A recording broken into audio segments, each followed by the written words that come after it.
Hello दोस्तों, आज मैं आपको जो कहानी सुनाने जा रही हूँ, ये कहानी है सोने और चांदी के जादुई बर्थडे केक की।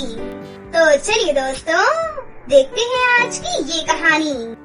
कुंती नगर नाम के एक गांव में रेवती अपनी माँ के साथ रहती थी। दोनों काफी ज्यादा गरीब थी। कुछ ही दिनों पहले उसके पिता की एक गंभीर बीमारी के चलते उनकी मृत्यु हो जाती है। इसीलिए रेवती काफी ज्यादा उदास रहा करती थी। धीरे धीरे कुछ दिन बीत जाते हैं। फिर एक दिन उसकी मम्मी उससे कुछ कहती है। बेटी रेवती, तुम अब काम करना बंद ही कर दो। तुम्हारा एग्जाम आने वाला है, तो जाओ तुम अपने एग्जाम की तैयारी करो। तुम्हें एक डॉक्टर बनना है ना? अगर तुम ऐसे घर के काम करती रहोगी तो पढ़ोगी कब बेटा? हाँ माँ, पर अभी तो घर का सारा काम पड़ा है। मैं पढ़ाई कैसे कर सकती हूँ? मैं कुछ देर बाद पढ़ाई कर लूँगी। ठीक है मम्मी। नहीं बेटा, तुम अगर ऐसे ही अपना समय बर्बाद करोगी तो कल एग्जाम में फेल भी हो सकती हो, और मैं नहीं चाहती कि मेरी बेटी एग्जाम में फेल हो। तो जाओ और जाकर अच्छे से पढ़ाई करो। ठीक है मम्मी, मैं जाकर पढ़ाई कर लेती हूँ। आप ये खाना खा लीजिएगा, ठीक है ना? फिर रेवती अपनी मम्मी की बातों को मानकर अपने कमरे की तरफ चली जाती है और पढ़ाई करने लग जाती है। तभी वहाँ पर उसकी एक सहेली काव्या आ जाती है और वो रेवती से कहती है, रेवती, क्या तुम दिन रात भर बस पढ़ाई ही करती रहती हो? थोड़ा शॉपिंग वॉपिंग पर भी ध्यान दिया करो।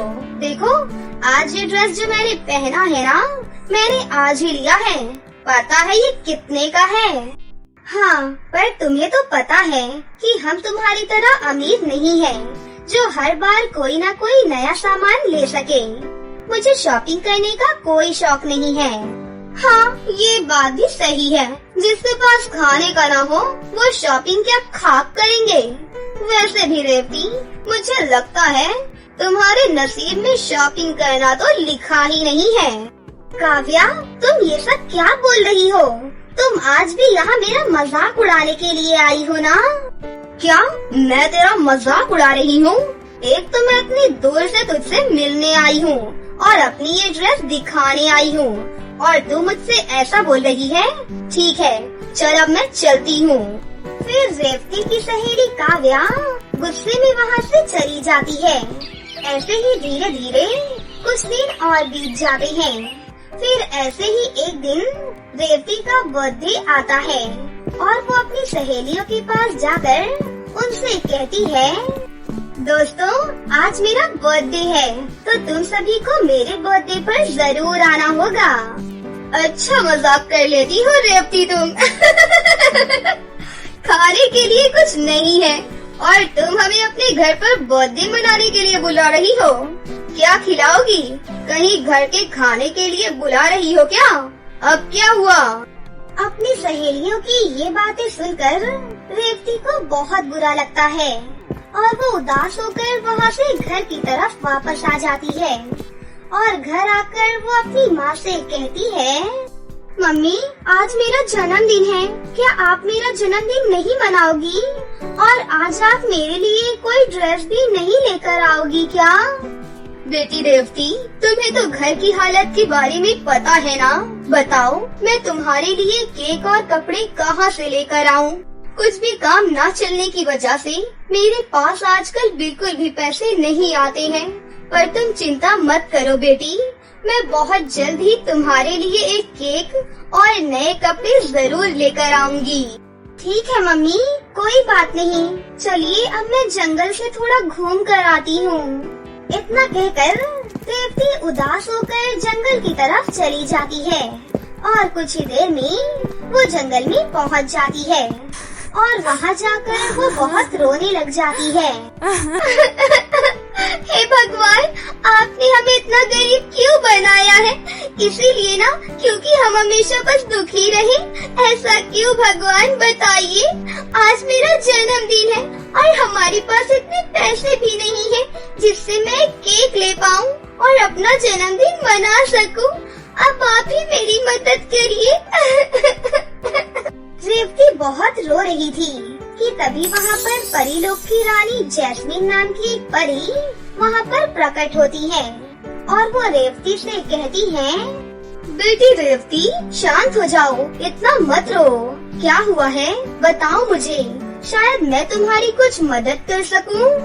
परी जी, मेरा नाम रेवती है और मैं पास ही के गांव में रहती हूँ। मैं बहुत गरीब हूँ और आज मेरा जन्मदिन है और हमारे पास इतने पैसे भी नहीं हैं जिससे कि मैं अपने जन्मदिन पर एक अच्छी सी ड्रेस ले पाऊँ और एक केक लेकर अपना जन्मदिन मना सकूं। अब आप ही मेरी मदद करिए परी जी। ओह, ऐसा है क्या? तो तुम्हें अब उदास होने की कोई जरूरत नहीं है। ये लो जादुई सोने और चांदी के बर्थडे केक। ये कोई आम केक नहीं है बल्कि ये जादुई केक है। क्या सच में ये जादुई केक है? मुझे तो यकीन ही नहीं हो रहा है। इससे क्या होगा परी जी? तो सुनो, ये जो सोने का केक है इससे तुम अपना जन्मदिन मनाना और ये जो चांदी का केक है इससे तुम जो भी मांगोगी तुम्हें वो हर एक चीज मिलेगी, चाहे जो भी मांगो। ये जादुई केक तुम्हें वो सब कुछ देगा। क्या सच में? आपका बहुत बहुत धन्यवाद परी जी। मैं आपका ये एहसान जिंदगी भर नहीं भूलूंगी। फिर रेवती रानी परी का धन्यवाद करके अपने घर वापस आ जाती है और जादुई केक से एक केक मांगती है। उसके बाद वो अपना जन्मदिन मनाती है और उसे जो भी चाहिए होता है वो उस जादुई चांदी के केक से मांग लिया करती थी। फिर वो अपनी मम्मी के साथ अमीर होकर हंसी खुशी से अपनी जिंदगी जीने लगती है। अभिषेक की शादी ऐश्वर्या से हुई थी। ऐश्वर्या बहुत खूबसूरत थी। शादी के 4 साल बाद भी उनकी कोई संतान नहीं हुई।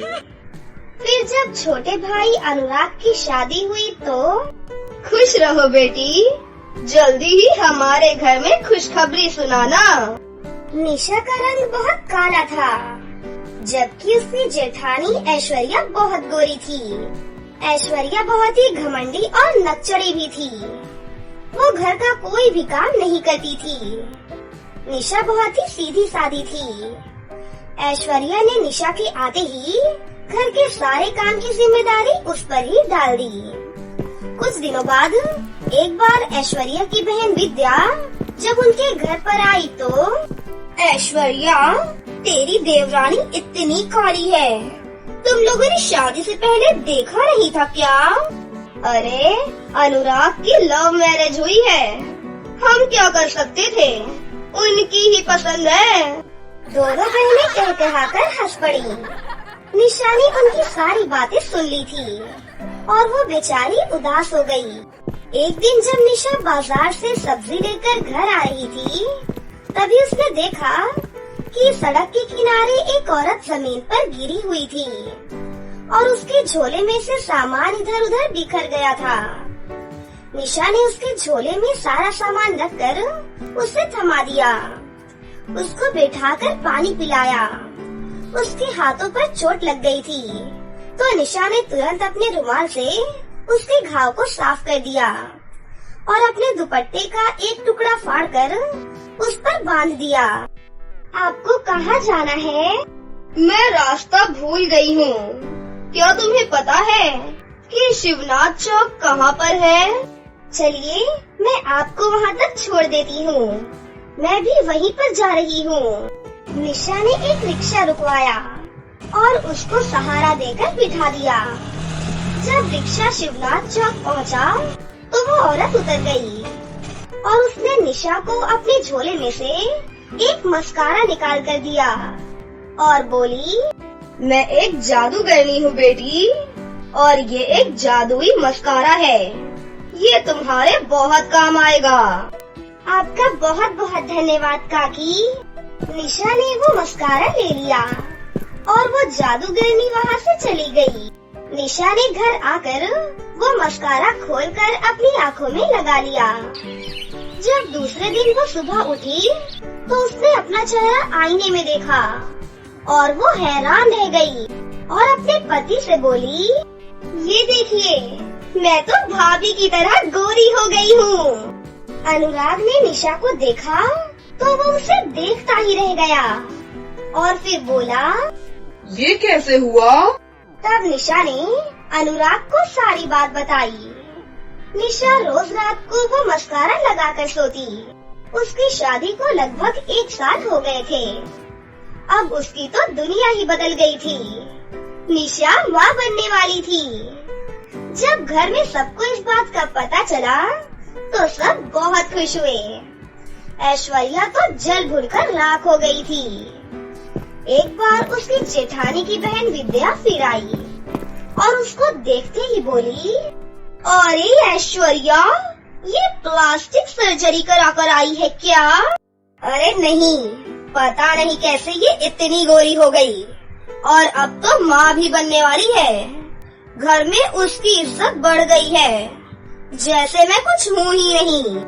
निशा का खोया हुआ आत्मविश्वास लौट आया था। ऐश्वर्या को इस बात पर बहुत गुस्सा आता था। उसने एक दिन निशा को मस्कारा लगाते हुए देख लिया। एक दिन जब निशा किसी काम से बाहर गई थी, ऐश्वर्या सीधा उसके कमरे में गई और उसके जादुई मस्कारे का डब्बा उठाकर अपने कमरे में लेकर चली गई। उसने उसकी जगह बिल्कुल वैसा ही मस्कारा उसके टेबल पर रख दिया। ऐश्वर्या जब सोने गई तो रात में उसने मस्कारा अपनी आंखों में लगा लिया। जब वो सुबह उठी तो उसके पूरे चेहरे पर लाल लाल दाने निकल गए थे। वो रोते हुए अपनी सास के पास आई और बोली, अरे ये क्या हुआ बहू? ऐश्वर्या ने उनको वो सारी बातें बताई। ऐश्वर्या, जलन की भी कोई सीमा होती है। निशा बेचारी पहली बार थोड़ी सी खुश हुई थी, पर तुमसे तो उसकी खुशी देखी ही नहीं गई। माँ जी, जब से उसने ये मस्कारा लगाना शुरू किया है, हर जगह उसी को सब पूछते हैं। मैं तो किसी को दिखाई भी नहीं पड़ती। रंग तो मेरा भी गोरा ही था ना। निशा पीछे खड़ी होकर सब कुछ सुन रही थी। जब से मैं इस घर में आई हूँ, तब से अपने काले होने का तंज झेल रही हूँ। आप मेरी जेठानी हैं। बजाय इसके कि आप मेरा साथ देती, अपनी बहन के साथ मिलकर मेरा मजाक उड़ाती हैं। मेरे काले रंग का मजाक उड़ाते हुए कहती हैं, काले को काला ही कहेंगे ना, इसमें नाराज होने की क्या बात है? बहरहाल जादुई मस्कारा उसी के लिए है जिसको वो मिला है। मेरा मस्कारा मुझे वापस कर दीजिए। ऐश्वर्या ने उसका मस्कारा चुपचाप उसे वापस दे दिया। ऐश्वर्या ने अपनी मस्कारे वाली डिब्बी रख ली और उसकी रखी हुई डिब्बी उसे वापस कर दी। ऐश्वर्या दिन रात अपने कमरे में ही पड़ी रहती। डॉक्टर को भी दिखाया, पर उसके चेहरे का रंग काला पड़ता जा रहा था। कई महीने बीत गए। एक दिन ऐश्वर्या रोते हुए निशा के पास आई और बोली, निशा, मुझे माफ कर दो। मैं बदले की आग में जल रही हूँ। अब मुझे समझ में आ गया है कि तुम्हारे दिल पर क्या गुजरती रही होगी जब सभी तुम्हारा मजाक उड़ाते होंगे। उसका ये हाल देखकर निशा बहुत दुखी हुई, लेकिन वो कर भी क्या सकती थी सिवाय तसल्ली देने के। ऐश्वर्या बिल्कुल बदल गई थी। निशा के साथ मिलकर घर का सारा काम भी करती और उसका ध्यान भी रखती। एक दिन जब निशा सब्जी लेने बाजार जा रही थी, तो अचानक वही जादूगरनी उसे फिर से दिखाई पड़ी। वो झट से उसके पास पहुंच गई और उसने उसके पैर छूकर कहा, आपका बहुत बहुत धन्यवाद। आपने मेरा पूरा जीवन ही बदल दिया। चलिए, आज आप मेरे घर चलिए। मैं आपको अपने हाथों का बना हुआ खाना खिलाना चाहती हूँ। तुम बहुत अच्छी हो निशा, इसीलिए जादुई मस्कारे ने तुम्हारी मदद की। आप मेरी जेठानी ऐश्वर्या को पहले जैसा कर दीजिए। उसको अपने किए की बहुत बड़ी सजा मिल चुकी है। वो बहुत पछता रही है और हो सके तो उन्हें भी एक संतान दे दीजिए। तब उसने अपने झोले से निकालकर एक क्रीम का डब्बा उसे दिया और बोली, उससे कह देना अगर वो अपनी बुरी आदतें नहीं छोड़ेगी तो इस क्रीम का कोई भी फायदा नहीं होगा। और हाँ, तुम 5 गरीब औरतों को खाना खिला देना। समझ लेना मैंने खा लिया। ये कहकर वो जादूगरनी तुरंत वहाँ से गायब हो गई। जब निशा घर आई तो उसने ऐश्वर्या को वो क्रीम देते हुए कहा, भाभी, आपको अपने आप को बदलना होगा, तभी ये जादुई क्रीम अपना जादू दिखा पाएगी। आपका चेहरा पहले जैसा हो जाएगा और आपको संतान का सुख भी प्राप्त होगा। निशा, मैं अपने आप को पूरी तरह से बदल दूंगी। बस एक बार मेरा चेहरा पहले जैसा हो जाए और मेरी गोद भर जाए। कुछ ही दिनों बाद दोनों देवरानी जेठानी ने प्यारे प्यारे बच्चों को जन्म दिया। अब दोनों बहुएं प्रेम से रहने लगी। फिर एक दिन, छोटी बहू, तुम्हारी जादुई क्रीम और मस्कारा तो वाकई जादुई है। अच्छे लोगों के साथ हमेशा अच्छा ही होता है।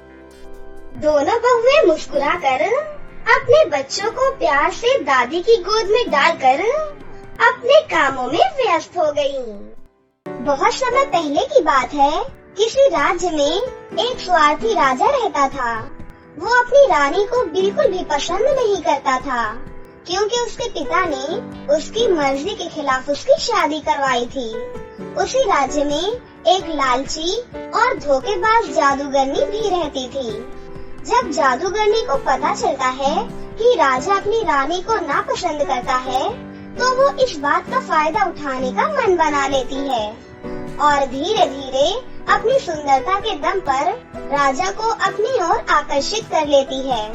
राजा पूरी तरह जादूगरनी पर मोहित हो जाता है और राजा उससे शादी करने का फैसला कर लेता है। फिर एक दिन, सुनो मेरी जादूगरनी, मैं तुमसे बहुत प्यार करता हूँ और तुमसे शादी करना चाहता हूँ। मैं भी आपसे बहुत प्रेम करती हूँ महाराज, और आप ही के साथ अपना पूरा जीवन बिताना चाहती हूँ। लेकिन आपकी रानी के रहते हमारी शादी कभी नहीं हो सकती। तुम चिंता मत करो, हम दोनों मिलकर उसे रास्ते से हटा देंगे। फिर मैं तुमसे शादी करके तुम्हें अपनी रानी बना लूंगा।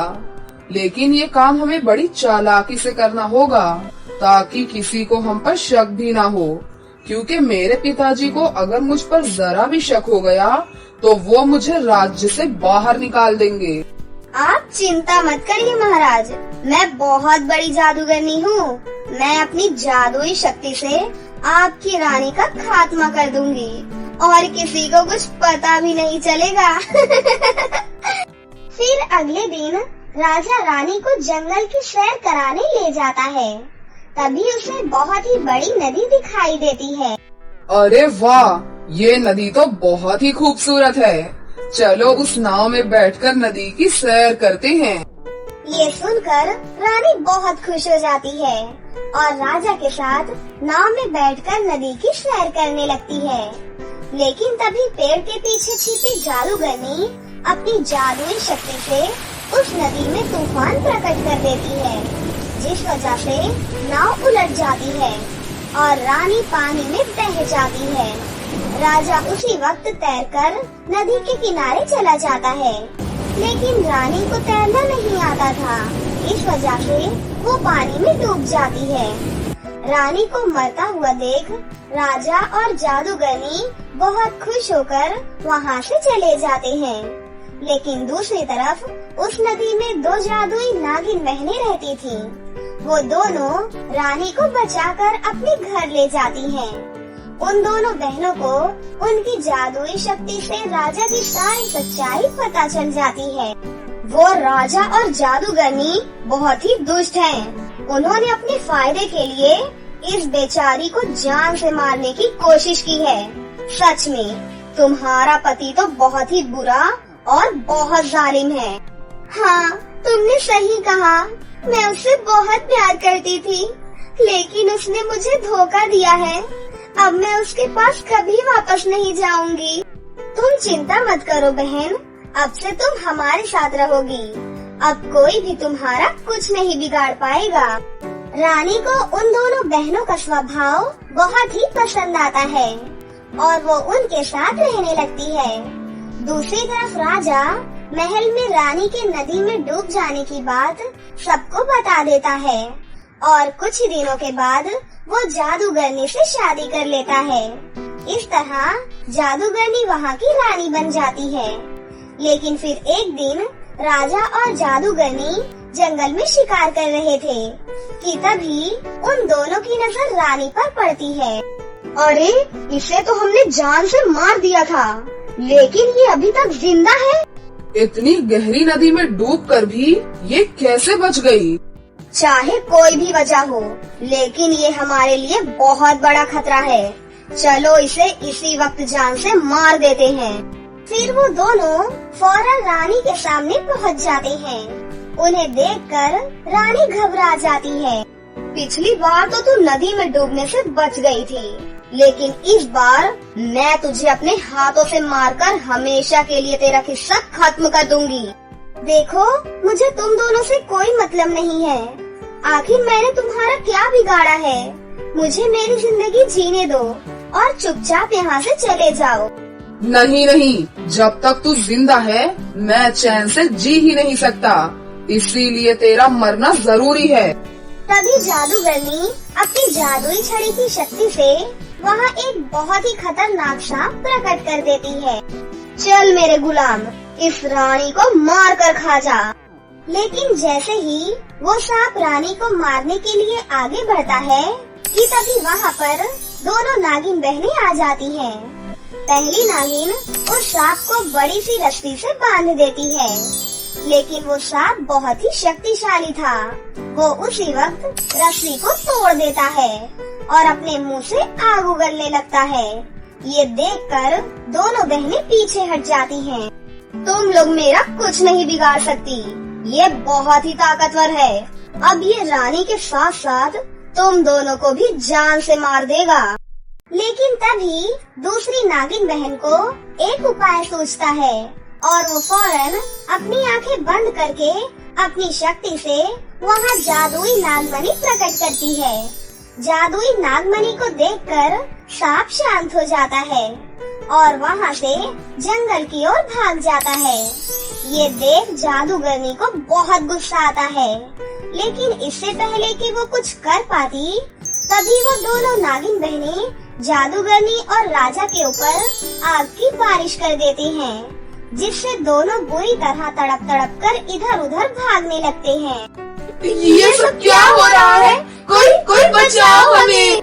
दूसरी तरफ जादूगरनी की जादुई छड़ी भी जल जाती है, जिस वजह से वो कुछ भी नहीं कर पाती और देखते ही देखते थोड़ी ही देर में दोनों जलकर राख हो जाते हैं। इस तरह से उन दोनों को उनके किए की सजा मिल जाती है। उस दिन के बाद से रानी की जिंदगी में कभी कोई परेशानी नहीं आती और वो हंसी खुशी अपनी जिंदगी जीने लगती है। तो दोस्तों, कैसी लगी आपको हमारी ये कहानी? अगर आपको हमारी कहानी अच्छी लगी हो तो इसे जरूर लाइक करें, साथ ही हमारे चैनल को सब्सक्राइब भी कर लें और बेल आइकन को